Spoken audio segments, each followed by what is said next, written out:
Zippo Tính Ngô ở thị xã Phú Mỹ, thành phố Bà Rịa. Xin chào tất cả các anh em gần xa.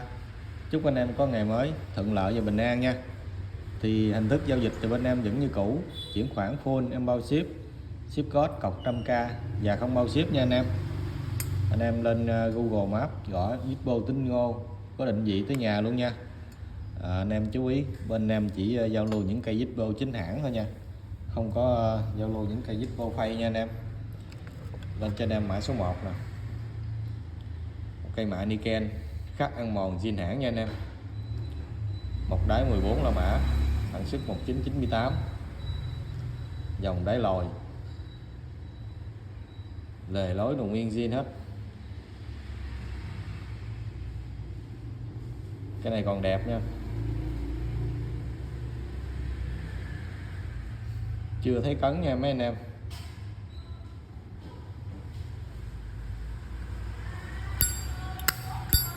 Cái này âm hay nè,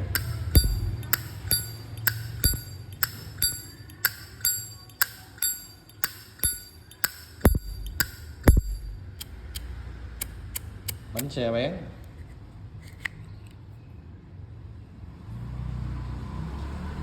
ruột trùng 5 nha. Vỏ ruột trùng bánh bén,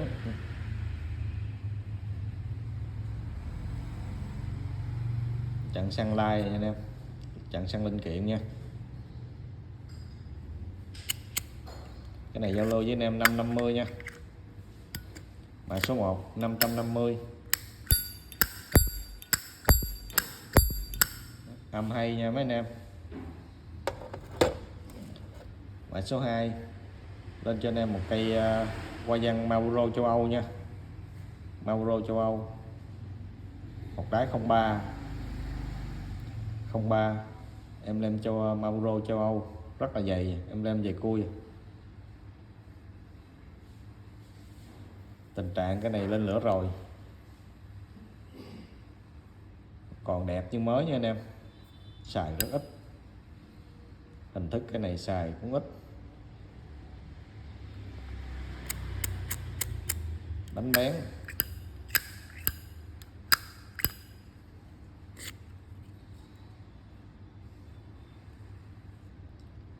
ruột 03 trùng, bánh xe bén nguyên zin luôn. Mã số 2 giao lưu với anh em 500 nha. Đây là một cái cây hoa văn sủi tay Marlboro hàng xuất châu Âu nè, 500. Mã số 3 lên cho anh em cây đồng khối xả rôm nha anh em. Cây này được làm 21 đáy nha anh em, 1989 5 la mã, dòng đáy lồi chỉ xéo. Đầu đít rồi đầu đít chỉ xéo 5 la mã nha anh em, lề 3 chấu nha. Cái này là thay lề 3 chấu. Anh em chú ý nha, cây này là lấy từ 2 cái đít của Zippo ráp lại nha anh em, và được design gõ búa Việt Nam nha anh em. Chủ đề này chủ đề zin nè, chỉ có 3 gõ búa mịn thiết kế thêm cho đẹp thôi.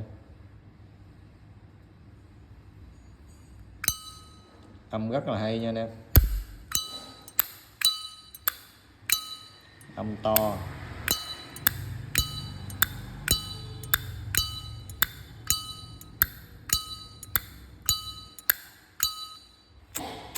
bánh xe bén,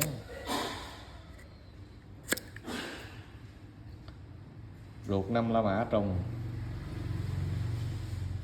ruột 5 la mã trùng 5 nha anh em. Bánh xe bén,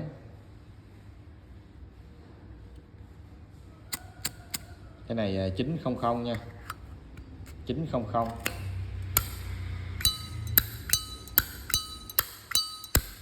Mã số 3 900. Mã số 4 lên cho anh em cây slim xả rôm dòng sọc dưa, một đáy 1976 nha anh em. Cái này một sản xuất 1976, một cây sọc dưa còn đẹp.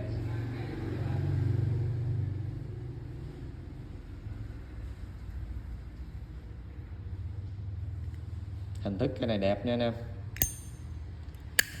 có âm luôn nè. Slim này có âm nha anh em.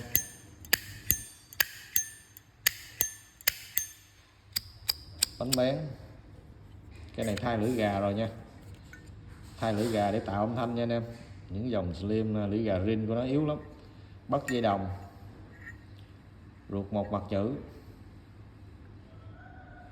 ruột một mặt chữ bất dây đồng nha anh em, ruột hai mặt chữ nha. 7683 xài ruột hai mặt chữ, bất dây đồng. Cái này 400 nha anh em, 400. Mã số 4 400. Mã số 5 lên cho anh em một cây rôm phay xước, đời số 02, dòng đáy lòi hàng xuất Nhật nè. Cái này đẹp len keng nha, đẹp len keng xà beng luôn, không cấn không móp, âm hay nữa.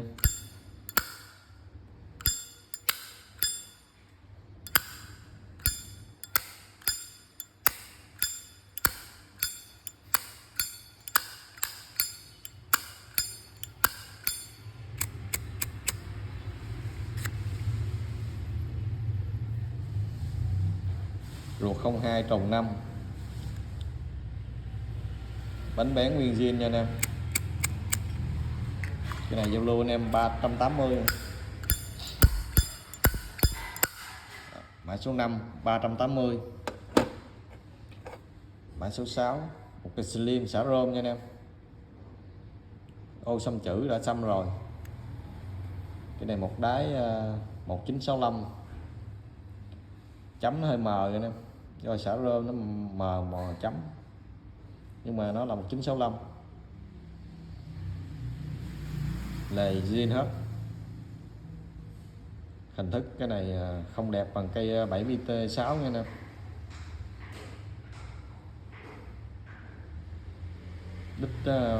Đít lòi mà nó dăm khá nhiều.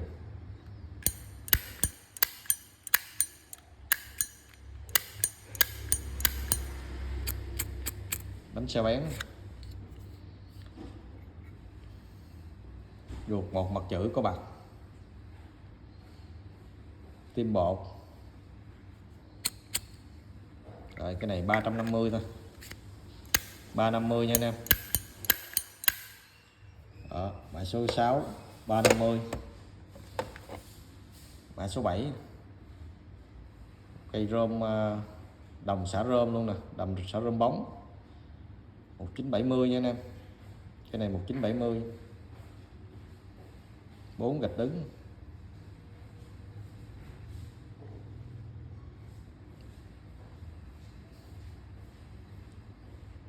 Rôm bóng này đẹp nha, cái đồng bóng, đồng xả rôm, lề zin.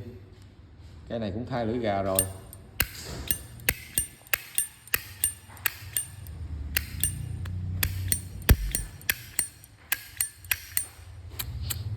Bánh xe bén luôn,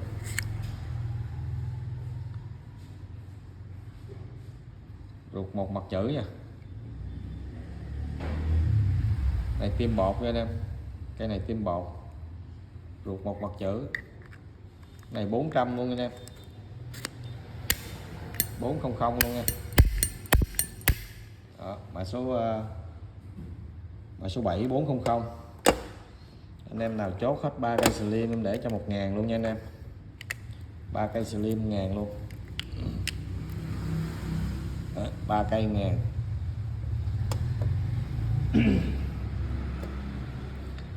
Rồi mã số 8 cây đồng xả rôm một đáy lõm 2 la mã, sản xuất năm 1996 1986, dòng đáy lõm. Cây này lời lối là nguyên zin,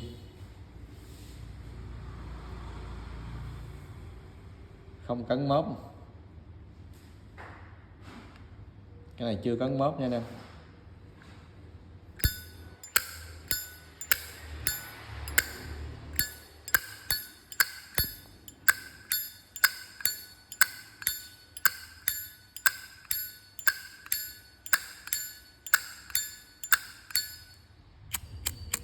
bánh xe rất là bén.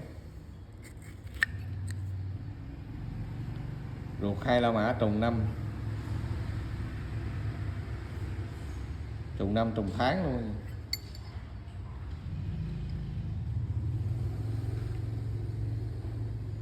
Đó, vỏ ruột trùng 5, bánh bén nguyên zin luôn. Cái này 850 nha anh em, mã số 8 850.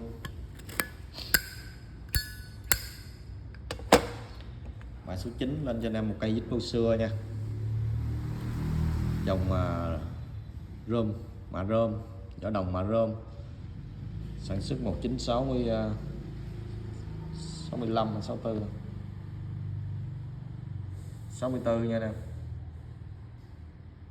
1964 2 chấm.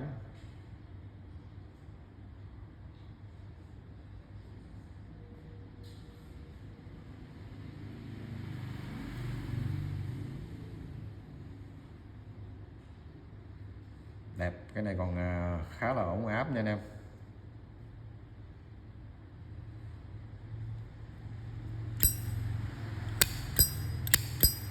Âm thanh hay nè.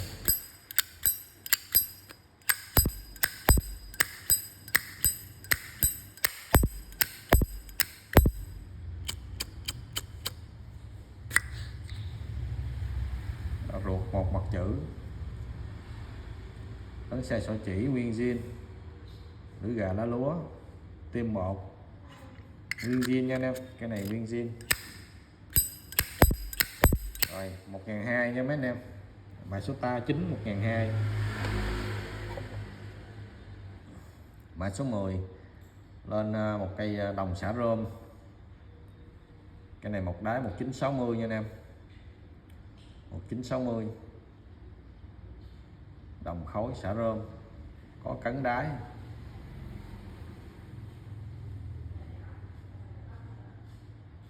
Nề zin luôn nha anh em.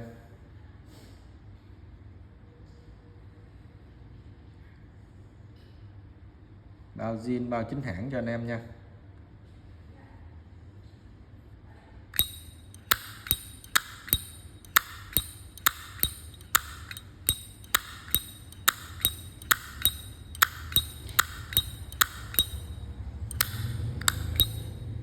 Bánh bén, ruột một mặt chữ nha anh em. Bánh xe sọ chỉ, lưỡi gà lá lúa, tim 1. Rồi, cái này giao lưu với anh em 1001 nha, 1100. Đó, anh em nào chốt được gì thì cứ mạnh dạn call giùm em nha. Em cảm ơn tất cả các anh em đã xem.